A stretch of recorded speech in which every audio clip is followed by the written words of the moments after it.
Hello students, आज हम पढ़ेंगे टाइप्स ऑफ स्पीड के बारे में। तो पहला जो टाइप होगा वो होगा यूनिफॉर्म स्पीड और कांस्टेंट स्पीड। पिछले क्लास में हमने पढ़ा था कि स्पीड किसे कहते हैं। तो हमने पढ़ा था कि कोई भी ऑब्जेक्ट जितनी डिस्टेंस कवर करती है पर यूनिट टाइम में उससे ही हम स्पीड कहते हैं। तो यूनिफॉर्म स्पीड और कांस्टेंट स्पीड को डिफाइन कैसे करेंगे? अगर कोई ऑब्जेक्ट मूवमेंट कर रही है और वो इक्वल डिस्टेंस कवर करती है in equal interval of time, तो उसे हम यूनिफॉर्म स्पीड कहते हैं। If the moving object covers equal distance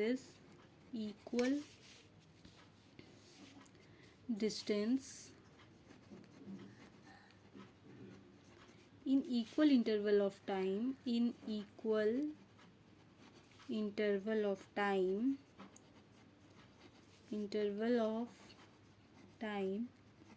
then it is called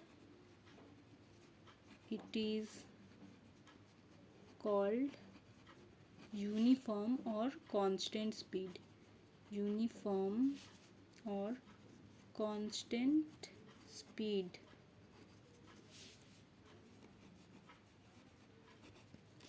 तो अब इसको कैसे समझेंगे? लेट अस कंसीडर, ये हमारा एक ऑब्जेक्ट है यहाँ पे जो कि मूव करना स्टार्ट करता है और हमने यहाँ पे ऑब्जर्व करना शुरू किया 10 सेकेंड बाद। ये 10 सेकेंड उसका टाइम इंटरवल है। ये एक इंटरवल में उसने 5 किलोमीटर ट्रैवल किया। देन अगले नेक्स्ट इंटरवल में उसने फिर से 5 किलोमीटर ट्रैवल किया, राइट। ऐसे करके हर 10 सेकेंड में वो 5 किलोमीटर ट्रैवल करता है। तो इससे ये पता चलता है कि हर टाइम इंटरवल में टाइम इंटरवल सेम है हर जगह 10 सेकेंड का ही टाइम इंटरवल है और हर टाइम इंटरवल में सेम डिस्टेंस कवर कर रहा है। हर 10 सेकेंड में 5 किलोमीटर करके डिस्टेंस ट्रैवल कर रहा है। तो इसका मतलब क्या है? उसका जो स्पीड है, उस ऑब्जेक्ट का जो स्पीड है वो कांस्टेंट है। तो इसे ही हम कहेंगे यूनिफॉर्म स्पीड और कांस्टेंट स्पीड। तो इसका एग्जाम्पल क्या होता है? इसका सबसे बड़ा जो एग्जाम्पल होता है वो है speed of light in air. Example क्या लिखोगे आप? Speed of light in air, जो कि क्या होता है 3 × 10⁸ मीटर पर second. Speed of light in air, light का जो स्पीड होता है ना एयर में, वो हमेशा ही 3 × 10⁸ मीटर पर सेकेंड होता है। इसीलिए इसे हम कांस्टेंट स्पीड कहते हैं या फिर यूनिफॉर्म स्पीड कहते हैं। और इसका एग्जांपल आप देख सकते हो, जो वायरलेस होता है ना या रेडियो सिग्नल्स होता है जिसके बारे में आप आगे पढ़ोगे, वो भी उनका भी जो स्पीड होता है वो यूनिफॉर्म होता है। या फिर आप वाईफाई देख लो, अगर आप वाईफाई यूज़ करते हो अपने घर में इंटरनेट के लिए, तो इसका भी जो स्पीड होता है ना वो सेम होता है और कांस्टेंट स्पीड ही होता है, ठीक है। अब नेक्स्ट जो आएगा हमारा नॉन यूनिफॉर्म स्पीड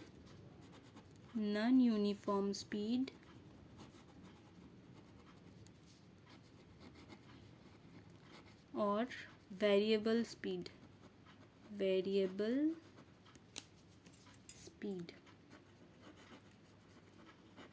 तो इसमें क्या होता है, जो ऑब्जेक्ट होता है वो इक्वल टाइम इंटरवल में अनइक्वल डिस्टेंस कवर करता है। यानी कि if the object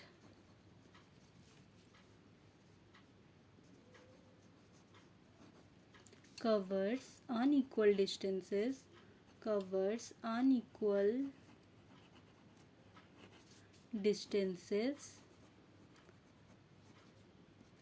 in equal interval of time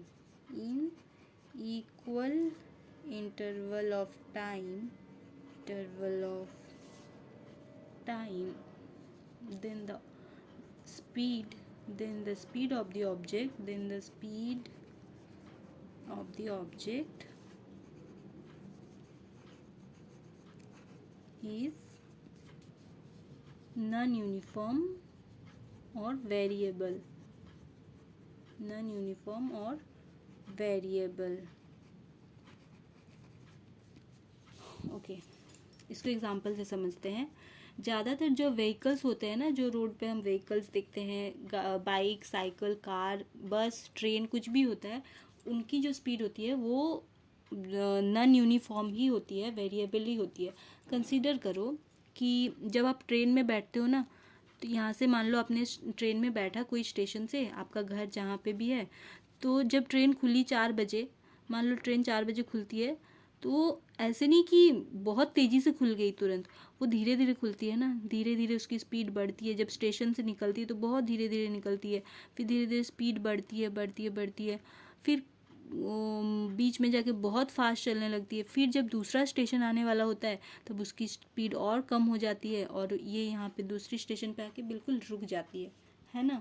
तो यहाँ पे हमने क्या देखा कि मान लो इस जहाँ से उसने चलना स्टार्ट किया था ना ट्रेन, वहाँ से इस पॉइंट तक उसकी जो स्पीड थी वो मान लो, कुछ भी मान सकते हैं हम, 5 किलोमीटर पर आवर लिख सकते हैं, और इसकी जो टाइमिंग थी वो 10 सेकेंड थी। फिर आफ्टर 10 सेकेंड के बाद जब हम देखेंगे तो ट्रेन की जो स्पीड होगी वो कुछ मान लो बढ़ गई, 7 हो गई, ठीक है। फिर 10 सेकेंड के बाद हम देखेंगे कि उसकी स्पीड जो है और ज़्यादा हो गई। ऐसे करते करते उसकी स्पीड बढ़ते जा रही है। फिर यहाँ आके देखेंगे कि उसकी स्पीड और कम हो गई, मान लो 2 किलोमीटर हो गई आफ्टर 10 सेकेंड, ठीक है। तो यहाँ हम क्या देख रहे हैं कि हर 10 सेकेंड में, मतलब टाइम इंटरवल तो सब में सेम है, लेकिन जो डिस्टेंस कवर कर रही है ना वो ट्रेन, वो डिफरेंट हो जा रही है।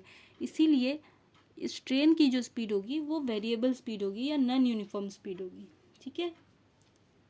इसी तरह आप अगर खुद साइकिल लेके या बाइक लेके बाहर निकलते हो और रोड पे निकलते हो, तो घर से निकलते हो तो आपकी स्पीड ज़्यादा होती है। फिर जब आप मेन रोड पे जाते हो, वहाँ पे अगर ट्रैफिक ज़्यादा होती है तो वहाँ जाके आपकी स्पीड थोड़ी सी कम हो जाएगी, राइट, क्योंकि वहाँ पे बहुत भीड़ होती है। फिर जब आप ट्रैफिक से निकल जाते हो तो फिर आपकी स्पीड जो है बढ़ जाती है। तो मतलब आपकी स्पीड घटते बढ़ते रह रही है, वेरिएबल है, कांस्टेंट नहीं है, इसीलिए इसे हम नॉन यूनिफॉर्म स्पीड कहते हैं, ठीक है। तो ये याद रखना है कि जो ये टाइम इंटरवल होता है ना वो सेम ही लेना है आपको हर जगह। ये डिस्टेंस जो कवर कर रहा है वो अलग हो जाएगा नॉन यूनिफॉर्म स्पीड में। अब एक और टर्म आता है एवरेज स्पीड।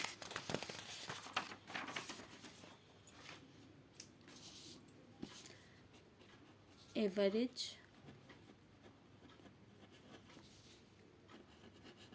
स्पीड।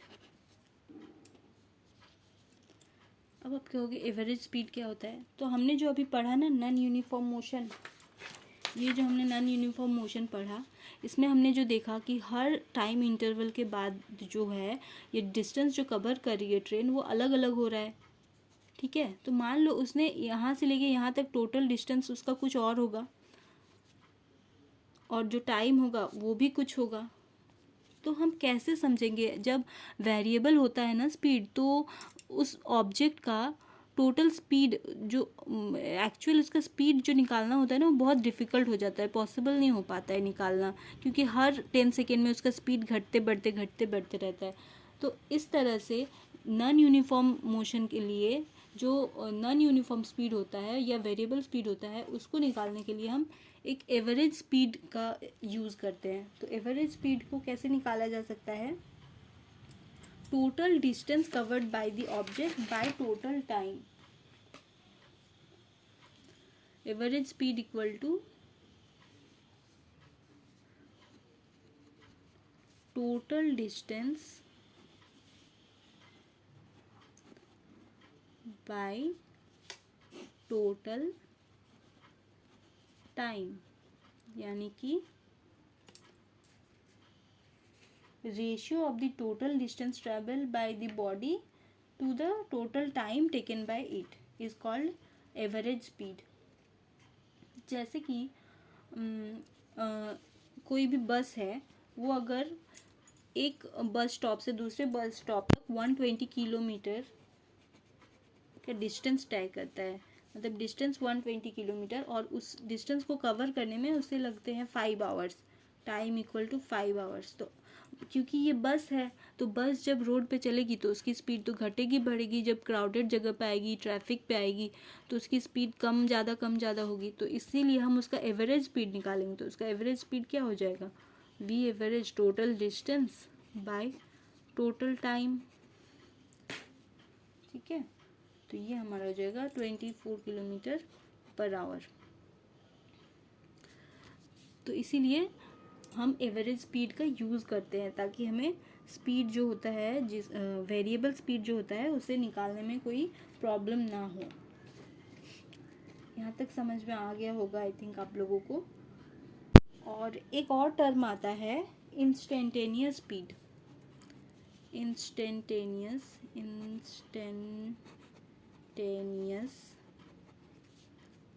स्पीड, ये जो होता है जो ऑब्जेक्ट का किसी भी पॉइंट पे या किसी भी पर्टिकुलर टाइम इंस्टेंट पे जो ऑब्जेक्ट का स्पीड होता है उसे ही हम इंस्टेंटेनियस स्पीड कहते हैं। The speed of an object at any instant, the speed of an object during at any instant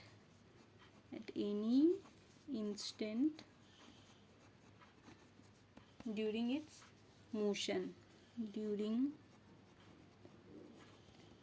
motion is called instantaneous speed। यानी कि इंस्टेंट मतलब क्या, कोई भी पर्टिकुलर टाइम पे, जैसे कि 1 सेकेंड में या 10 सेकेंड बाद या 5 सेकेंड बाद आपको बोला जा रहा है कि एक ऑब्जेक्ट मूव कर रहा है, तो आपको बताना है कि आफ्टर 5 सेकेंड, यानी 5 सेकेंड में उसका स्पीड क्या था, ये बताना है।